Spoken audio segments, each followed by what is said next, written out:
running drills. You should do them, really, you should.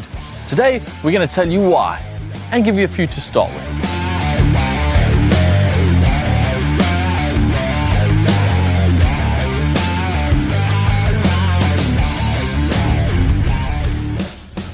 We've all been running since we were kids. You were never really taught how to, it just came naturally. And if you had kept running every day since you were a kid, you would probably have a really good running form and there wouldn't be too much to work on. But you didn't. And over the years, some bad habits and weak muscles have crept in. While you can still run, you probably aren't doing it as efficiently and effectively as you could be. And this is why everyone should do running drills. Running drills don't necessarily teach you to run, but they teach you good form when running and activate and utilize the biggest and most efficient muscles to get you moving forward.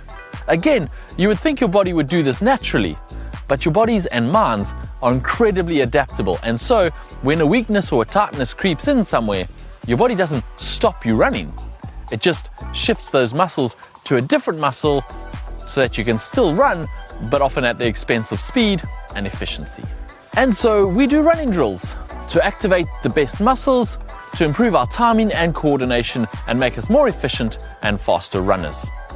So which drills should you be doing?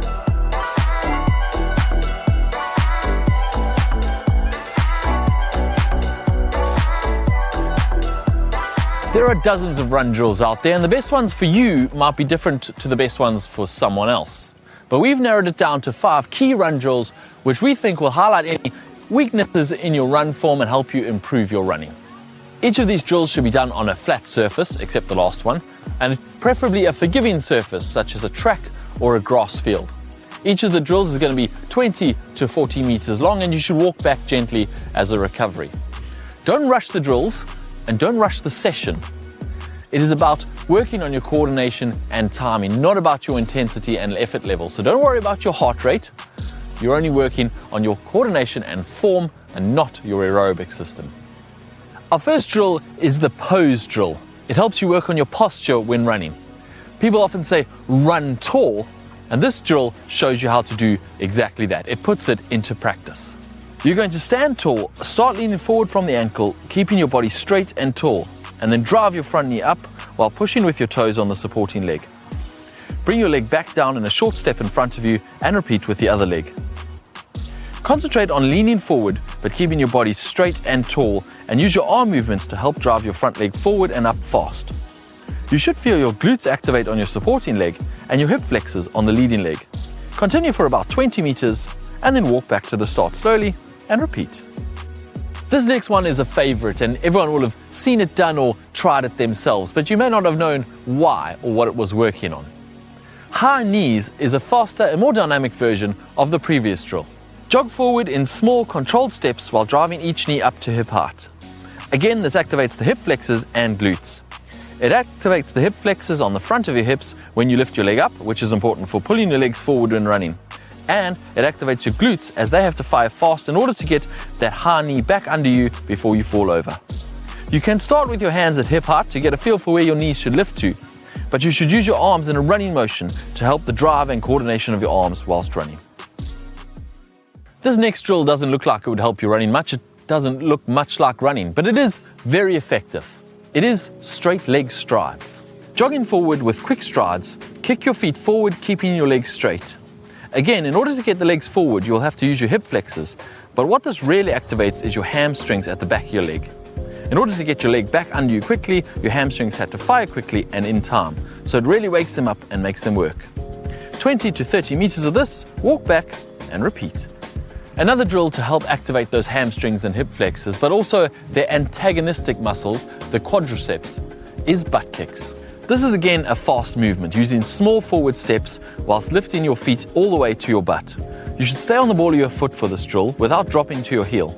Most people find it easier to do this if they put their hands behind their butt so that they can feel the butt kick. But again, you should progress to normal arm pumping motion like running. While the other drills may have felt like you had to force yourself not to stay in one place, this drill leads people to moving forward too fast. This is because it is easier to get your foot to your butt if you bend forward at the waist. And if you bend forward, you fall forward. Resist this urge. Move slowly forward, only 1 foot or less per step, and concentrate on quickly bringing your foot back down to the ground once it has hit your butt, or got close anyway. Again, you're going to do 20 to 30 meters of this and then a gentle walk back recovery. Our final drill probably feels more like a training session than a drill, and it is going to get your heart rate higher than the other ones. But if you do it correctly, it's going to do wonders for your running form. It's hill strides.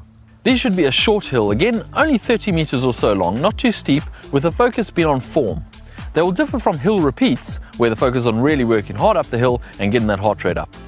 Start at the bottom of the hill and jog a few steps before opening your stride and driving up the hill. Each step should feel exaggerated, almost like a bound, but not so long that you lose momentum for the next step. Use your arms to drive your hips and legs and focus on pushing all the way through your toes. Repeat this 3 to 5 times and walk back down for recovery. This drill really works on your body position, activating all the power muscles used in running and your ground contact time. In fact, if you choose only one of our drills to do today, this should be the one that you do. I mean, you should do all of them, but you should really do this one. Once you've completed these drills, incorporate the lessons you've learned into your run with a few strides. Strides are essentially just fast sprints with a gradual build and a taper to end, building to about 90% of your max speed.